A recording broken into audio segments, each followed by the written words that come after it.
یہ انسانوں میں کے وسوسہ ڈالنے والے میاں بیوی راضی ہیں، وہ اپنے تحفے کے بغیر بھی مطمئن ہیں، لیکن اس نے دل میں خیال ڈال دیا تمہارا شوہر پوری محبت نہیں کرتا، اگر محبت کرتا دستور زمانہ کے مطابق تمہیں تحفے دیا کرتا۔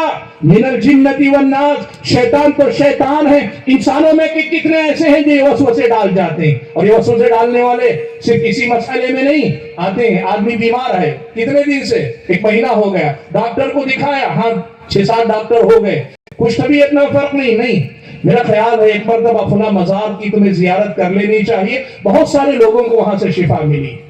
یہ شیطانوں میں سے نہیں، جنوں میں سے نہیں، انسانوں میں کے وسوسہ ڈالنے والے لوگ ہیں جو آپ کے میرے دین و ایمان پہ ڈاکہ ڈالنے کے راستے کھولتے ہیں۔ اللہ کے بندو پہچانو، شیطان اور اس کا لشکر میری اور آپ کی زندگی میں کہاں تک پہنچ رکھتا ہے۔ حضرات گرامی قدر، یہ کچھ آیات اور احادیث جن کی روشنی میں نے آپ کے سامنے یہ بات رکھنے کی کوشش کی کہ شیطان میری اور آپ کی زندگی میں کہاں تک پہنچ رکھتا ہے۔ اب ذرا چلیے شیطان کے کام کرنے کا طریقہ کیا ہے۔ سبحان اللہ، اگر اس موضوع پہ میں بات کروں، قرآن بھرا پڑا ہے، ترجمے کے ساتھ قرآن پڑھا کرو، اور قرآن کی جو بنیادی تعلیم ہے توحید، رسالت، آخرت، یہ شیطان کے حق کنڈے وغیرہ، یہ موٹی موٹی باتیں اللہ تعالیٰ نے آسان کی ہیں پڑھنے سمجھنے والوں کے لیے۔ ہمارے ہاں بڑا غلو ہے، ایک طرف یا تو لوگ قرآن پڑھنے کو سرے سے گمراہی کہہ دیتے، کوئی ترجمہ نہیں پڑھتا، یا پھر کچھ بھائی قرآن پڑھنے پہ آتے ہیں تو سمجھتے ہیں کہ اب میں ہی مولوی، میں ہی مفتی ہوں، مجھے کسی عالم کی ضرورت نہیں۔ حق افراد و تفریق کے اس زر کی اسراء کے درمیان اعتدال پر قائم رہنے میں ہے۔ بھائیو قرآن مجید پڑھا کرو، شیطان مجھ پر اور آپ پر کس راستے سے کہاں کہاں کیسے حملہ کرتا ہے، قرآن میں اللہ تعالیٰ نے جا بجا مجھ کو اور آپ کو بتایا ہے۔ میں جو وقت میرے پاس بچا اس وقت میں کوشش کروں گا ایک دو اہم باتیں آپ کے سامنے ذکر کر لوں۔ بھائیو سمجھو، شیطان کا سب سے اہم مقصد کیا ہے؟ میں نے بتایا وہ چاہتا یہ ہے کہ آپ اور ہم برباد ہو جائیں، لٹ جائیں، ہمارے ایمان کی دولت ہم سے چھین جائے، اور جیسے وہ ہمیشہ کے لیے جہنم رسید ہوا ہے، ہم اور آپ بھی ہمیشہ کے لیے جہنم رسید ہو جائیں۔ یہی شیطان چاہتا ہے، یہی ابلیس ہم اور آپ سے چاہتا ہے۔ آپ کو معلوم ہے سنن ابی داؤد کی ایک روایت، شیخ البانی رحمت اللہ علیہ نے اس حدیث کو صحیح قرار دیا۔ اللہ کے نبی جن چیزوں سے پناہ مانگتے تھے نا، ان میں سے ایک بات یہ بھی تھی کہ اللہ کے نبی پناہ مانگتے تھے، اعوذ بک من ان یتخبطنی الشیطان عند الموت، اللہ تعالیٰ میں اس بات سے بھی تیری پناہ مانگتا ہوں کہ مرنے سے پہلے کہیں شیطان مجھ پہ قبضہ نہ کر لے، میرے حواس پر نہ چھا جائے، کہیں مجھ پر اپنا تسلط نہ جما لے۔ اہل علم اس حدیث کا ایک مفہوم یہ بتایا کہ شیطان جب آدمی زندگی کے آخری لمحات میں ہوتا ہے نا، اس وقت بھی کوشش کرتا ہے کہ کسی طرح کفریہ کلمہ، شرکیہ کلمہ، کفریہ کام، شرکیہ کام کر کے بغیر توبہ کے مر جائے، تاکہ یہ انسان ہمیشہ کے لیے جہنم رسید ہو جائے۔ اللہ کے بندو، اس شیطان کا اصل مقصد ہے مجھ سے اور آپ سے دین و ایمان کی دولت چھین لینا، اور ہم اور آپ کو برباد کر دینا، کچھ ایسے برباد کرنا کہ ہمیشہ کی جہنم میرا اور آپ کا مقدر ہو جائے۔ اب اس کے لیے کئی راستے اپناتا ہے، وقت اجازت نہیں دیتا کہ میں تفصیل میں جاؤں، لیکن ایک دوسرا پہلو میں بتانا چاہتا ہوں۔ شیطان ایک تو گمراہ کرتا ہے، اور دوسرا بنی آدم کو تکلیف دے کر اسے خوشی ملتی ہے۔ وہ بنی آدم کو تکلیف دیتا ہے، ستاتا ہے، پریشان کرتا ہے، جسمانی طور پر، ذہنی طور پر کئی طرح سے وہ پریشان کرتا ہے۔ قرآن مجید میں اللہ تعالیٰ نے فرمایا انما النجوى من الشیطان لیحزن الذین آمنوا، شیطان منافقین کے کانوں میں جا کے کانا پھوسی کرتا ہے، اور وہ آ کر لوگوں میں کانا پھوسی کرتے ہیں تاکہ دو لوگ کانا پھوسی کرے تو تیسرے آدمی کو تکلیف ہو، وہ اپنے آپ میں تکلیف محسوس کرے۔ شیطان یہ طریقہ منافقین کو سکھاتا ہے۔ ذہنی تکلیف بھی شیطان دیتا ہے، جسمانی تکلیف بھی شیطان دیتا ہے۔ یہ جادو، یہ جو مس شیطان کا جو ہے کسی انسان کو تکلیف دینا، جسمانی تکلیف دینا، یہ شیطان کے راستوں میں سے میں مثال دینے کے لیے دو واقعات سنا لیتا ہوں۔ پیارے نبی صلی اللہ علیہ وسلم کے پاس ایک صحابی آئے، کہنے لگے اللہ کے نبی جب سے اسلام قبول کیا ہے میرے جسم کے ایک حصے میں درد ہے، اور بعض روایتوں سے معلوم ہوتا ہے کہ ہاتھ میں صحابی نے کہا، یعنی میں نے جب سے اسلام قبول کیا تب سے میرے ہاتھ میں درد ہے۔ سبحان اللہ، ایک صحابی آئے کہنے لگے اللہ کے نبی جب سے اسلام قبول کیا میرے گھر میں اولاد نہیں ہو رہی ہے، اور میرے گھر کے جانوروں نے بچے جننا چھوڑ دیا ہے، اور ایک نے آ کر کے اللہ کے نبی یہ واقعہ فلاں گھر میں منتقل ہونے کے بعد سے ہو رہا ہے۔ شیطان کیا کرتا ہے پتا ہے آپ کو؟ انسانوں کو تکلیف میں ڈالتا ہے اور پھر وہاں سے انسان کو گمراہی کی طرف لے کر جانا چاہتا ہے. دیکھو سمجھو ایک بات، انسانوں کو تکلیف دے کر سب سے پہلے تو اسے خوشی ملتی ہے، اور دشمن کی تکلیف سے دشمن خوش ہوتا ہے. میں نہ تکلیف دوں، کوئی اور ہی دے دے، پھر بھی اگر میری تربیت نہ ہو تو مجھے اپنے دشمن کی بربادی پہ خوشی ہوگی. ابلیس پہلے تو خوش ہوتا ہے، اس کی ذریت خوش ہوتی ہے اگر انسانوں کو تکلیف میں دیکھیں. اور یاد رکھو ان کا مقصد صرف آپ کو تکلیف میں دیکھنا نہیں، آپ کی تکلیف کو آپ کی بربادی کی سیڑھی بنانا چاہتے ہیں، آپ کی تکلیف کو آپ کی بربادی کا راستہ بنانا چاہتے ہیں. آپ نے سنا ہوگا کتنے ایسے بھائی، اور میرے سامنے زندہ مثالیں ہیں اللہ کے بندوں، شرک میں مبتلا تھے، اللہ نے توفیق دی، توحید پر آئے، اور توحید پر آنے کے بعد سے زندگی میں پریشانیاں ہیں، تکلیف ہیں، اور گھر والے کہتے ہیں دیکھو تم نے غلط راستہ منتخب کر لیا، اسی لیے تمہیں یہ مسلسل پریشانیاں آ رہی، اس لیے واپس لوٹ کر آ جاؤ، بزرگوں کے احترام کی طرف آ جاؤ.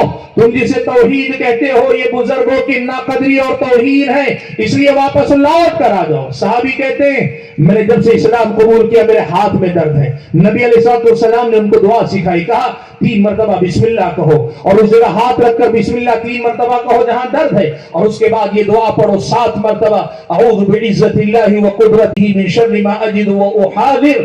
اللہ کے نبی نے کہا، صحابی نے یہ دعا پڑھی، کہتے ہیں اس کے بعد سے وہ درد ایک دم سے ختم ہو گیا. یہ کیا ہے؟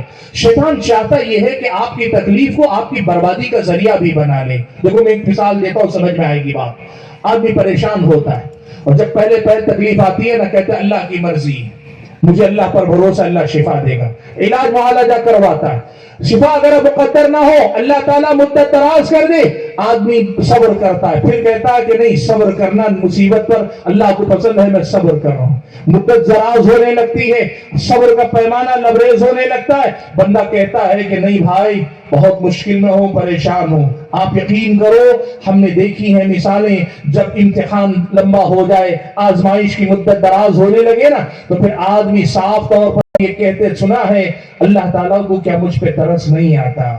وہ بندہ جو بیماری کی ابتدا میں اللہ سے راضی تھا، اپنی انتہا میں پہنچتے پہنچے رب العالمین سے ناراض، رب العالمین سے شکایتیں، رب العالمین کے فیصلوں پہ اعتراضات، رب العالمین کے بارے میں حرف شکایت اپنی زبان پہ لانا، اور بعض تو اللہ معاف فرمائے، اللہ حفاظت فرمائے، اتنی جرت اتنی گستاخی کر جاتے ہیں کہ وہ تو رحم کرنے والا ہے، ساری دنیا پہ رحم، کیوں مجھے پہ رحم نہیں آتا اس کو؟ سبحان اللہ. بھائیو شیطان ہماری تکلیف کو ہماری بربادی کا ذریعہ بنانا چاہتا ہے. سمجھو شیطان کے کام کرنے کا طریقہ یہ کہ ایک تو وہ مجھ کو اور آپ کو برباد کرنا چاہتا ہے، دین و ایمان لوٹ لینا چاہتا ہے، اور دوسرا یہ ہے کہ وہ ہم اور آپ پر اس حیثیت سے محنت کرتا ہے کہ ہماری اور آپ کی تکلیفیں ہماری اور آپ کی بربادی کا ذریعہ بن جائیں. حضرات گرامی قدر، شیطان کے کام کرنے کے طریقے بہت سارے ہیں، شیطان کے کام کرنے کے طریقے بہت سارے. میں صرف ایسے ہی سرسری گنا لوں 2-4 منٹ جو بچے ہیں اس کے اندر. ایک تو یہ کہ وسوسہ شیطان کا بڑا خطرناک ہتھیار ہے. آدمی کے ایمان اور عقیدے میں وسوسے پیدا کرتا ہے، آدمی کی نماز میں وسوسے پیدا کرتا ہے، یہاں تک کہ آدمی نماز پڑھنا چھوڑ دیتا ہے، آدمی کو طہارت کے مسائل میں وسوسے پیدا کرتا ہے، یہاں تک کہ آدمی کو نماز پڑھنے میں دل نہیں ہوتا، اس لیے کہ اس کو لگتا ہے میری نماز میری طہارت میرا وضو ہی صحیح نہیں ہو پا رہا ہے. وسوسوں کی بیماری لوگوں کے اندر آتی ہے، پاکی صفائی کے کئی وسوسے اس کے اندر ڈالتا ہے. اتنا ہی نہیں، میاں بیوی کے رشتوں میں وسوسے ڈالتا ہے، شوہر کے دل میں وسوسے، بیوی کے دل میں وسوسے، کاروباری ساتھیوں کے درمیان وسوسے. وسوسہ شیطان کا انتہائی کارگر ہتھیار ہے. دل میں آنے والے خیالات کو پہچانیے، دل کے آنے والے خیالات کو پہچانیے تو آپ کو پتا چلے گا کہ شیطان نے بڑے وسوسے میری اور آپ کی زندگی میں ڈالے ہوئے. حضرات گرامی قدر، میں نے جیسے کہا کہ میرا وقت ختم ہونے والا ہے، چٹھی مل گئی کہ اس کا وقت ختم ہو گیا.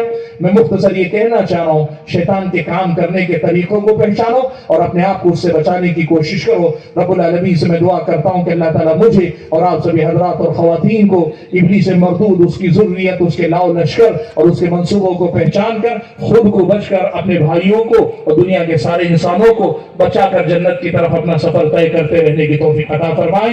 آمین. میں شکر گزار ہوں مقامی جمعیت، راجستھان کی جمعیت اور مرکزی جمعیت کے ذمہ داروں کا کہ آپ نے مجھے یہاں مدعو کر کے ہمارے ان بھائیوں اور بہنوں سے گفتگو کرنے کا موقع دیا.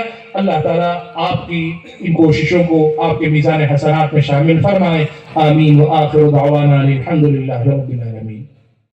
اللہ کے دین کی دعوت اور لوگوں تک پہنچانے کے لیے اس ویڈیو کو ضرور لائک، شیئر، کمنٹ اور سبسکرائب کریں.